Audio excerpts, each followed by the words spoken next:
अभियुक्त को गिरफ्त करने जाई आक्रमणर शिकार हेला पुलिस।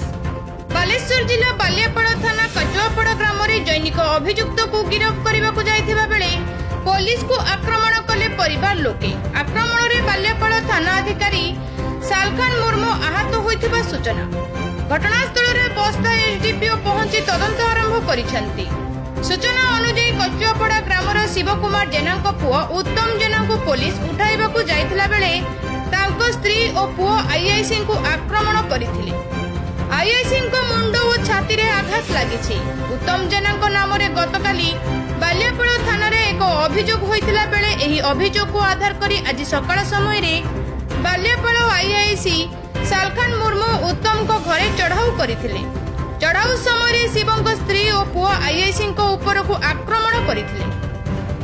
एही आक्रमण रे आईआईसी मुंड और छाती रे शक्त आघात लागिथिला बेले बालियापाड़ पुलिस शिवंक घर चारिपटे घेरी रहिथिबा देखिबाकू मिलिछि। घटनास्थल रे बस्ता एसडीपीओ समर्थ बेहेरा पहुंची तदंत करुछंती। बालियापाड़रू दीनबंधु जेना रिपोर्ट, ओडिशा न्यूज 5।